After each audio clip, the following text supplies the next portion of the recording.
All right, so today we are really diving deep into the world of Kanye West. Oh, yeah, I mean, everybody knows the name. of course. Everybody's heard at least a couple of his tracks. Sure.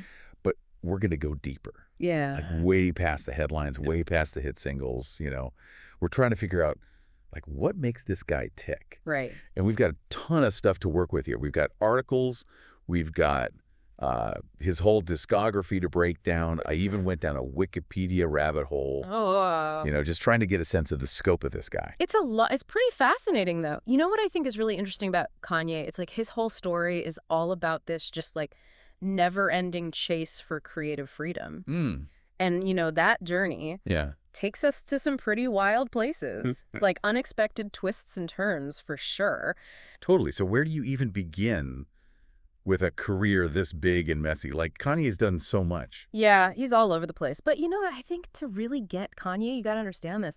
He's never been the guy to just like play it safe. Mm-hmm. Like from day one, there's this drive in him, this like need to be different, defy expectations, like almost like a compulsion to push every button, cross every line. And that's in the music for sure, but also in the fashion, how he presents himself, everything. True. And think about it. He's coming up in the early 2000s, producing in Chicago. Hmm. Chicago wasn't exactly the hip-hop hotspot back then, was it? No, not at all. And that's what makes his rise even more incredible, right? You got this young producer blending soul samples, Like classic soul samples, but with this, like sped up vocal chops, creating the sound that was familiar but also totally new. And the craziest part is he was working with Jay-Z early on, The Blueprint, which was a huge album. Massive. But even on that, Kanye's production on tracks like Izzo, HOVA, and Takeover, it just stood out. It was different. You can hear those classic influences, but there's this raw energy, too,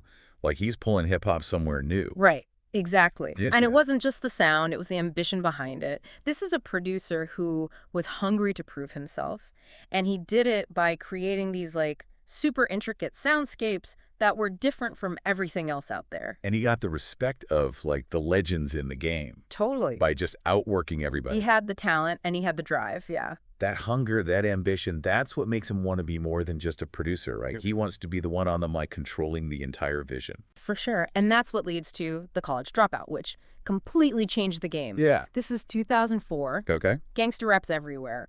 And here comes Kanye with this album that's deeply personal and honestly often hilarious Yeah. and philosophical too. He's talking about life, faith, going after your dreams and doing it all in a way nobody expected. Completely different than anything else at the time. Absolutely. You've got songs about materialism like All Falls Down. Then you got tracks like Spaceship, where he's reflecting on his like dead-end job.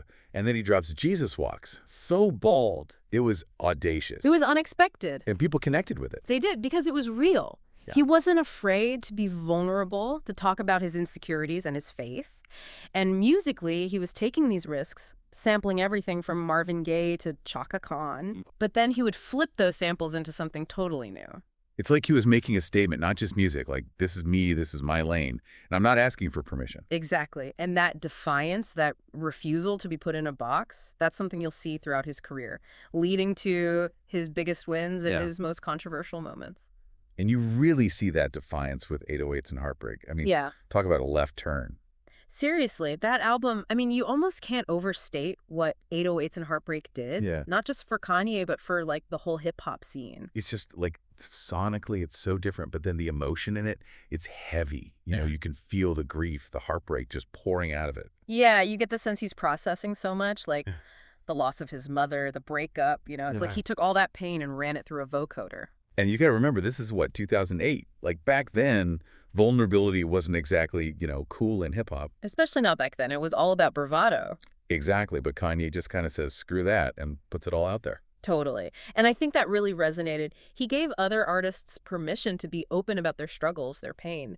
And he did it with this sound that was like experimental, but still got stuck in your head. The auto-tune thing. That was huge. Yeah. Everyone was like, what is this? Yeah. But he uses it in this way that wasn't just a gimmick, It became another instrument Yeah. expressing this like raw, almost robotic sadness. So good. And it's everywhere after that. Like, you hear echoes of 808s and Drake stuff, Cootie, Future, Everyone, really. Oh, yeah, for sure. Like, he created this whole lane that just didn't exist before. But then, and this is classic Kanye, he's not content to just, like, stay in that lane. He goes and makes My Beautiful Dark Twisted Fantasy, which is, I mean, it's just this epic thing. Talk about ambitious. If 808s was stripping everything down, this was like maximal Kanye. It's like he took everything from that last album, all the introspection and the pain, and just blew it up into this huge statement on fame, desire, you name it. It's massive. The track list is insane. Nicki, Jay, Rihanna, even Elton John shows up. It's like he threw a party for, like, the most talented people on the planet and was like, all right, let's make an album. Right, but here's the thing. It never feels all over the place. Right. It's cohesive. Yeah, the production is so on point. The way he's sampling King Crimson, then Bon Iver, and somehow it all works. It's insane. Only Kanye, man. And we haven't even talked about the Runaway film. Oh, my God, yeah. This 35-minute-long music video for the album. Like, art imitating life, life imitating art. It's amazing. It just shows you that Kanye's creative vision goes way beyond music. He's always pushing boundaries. And he's smart about it, too.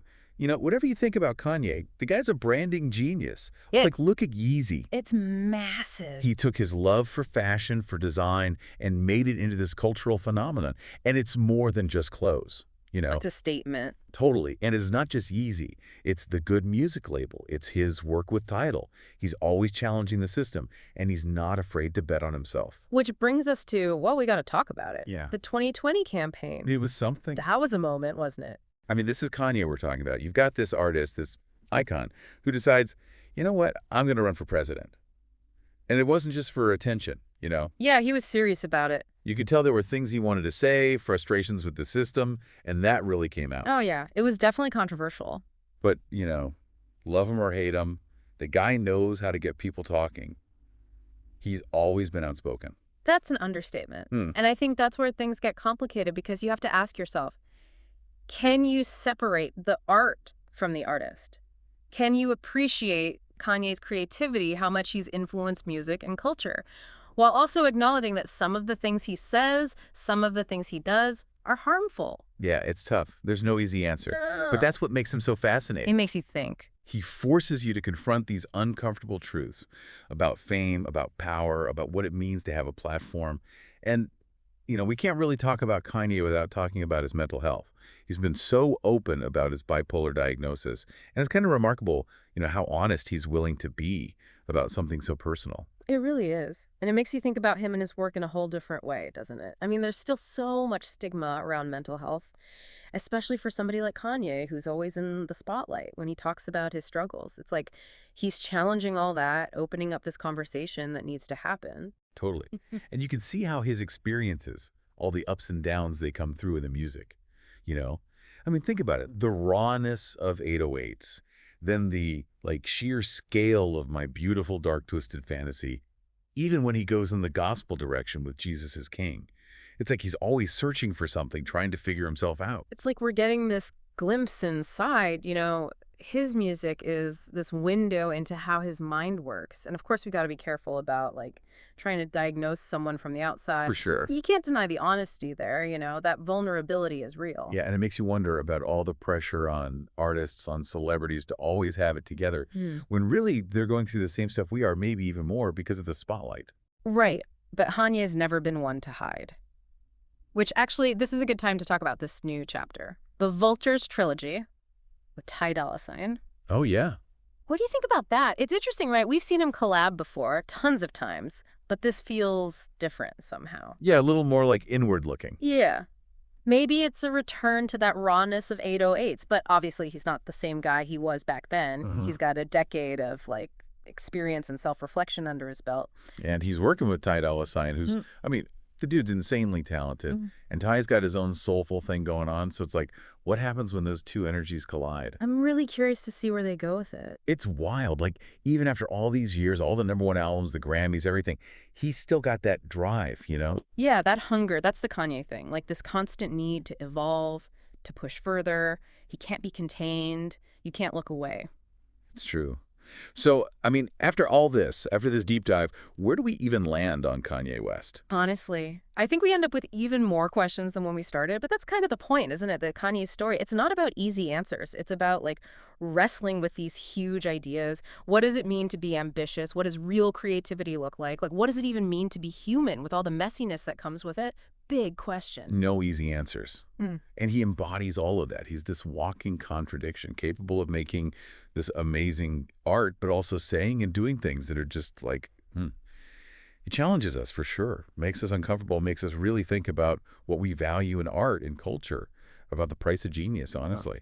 And in the end, I think it's up to us to figure out what we make of it all. We have to hold those contradictions, Yeah. celebrate the brilliance, acknowledge the flaws. Because love him or hate him, you can't deny that Kanye West has had this impact, and that impact's still going. Yeah, and he's not done yet. So as you listen to his music, as you see what he does next, ask yourself this. What is it about Kanye that grabs you? What do you think his journey tells us about ourselves? What do you think his legacy will be?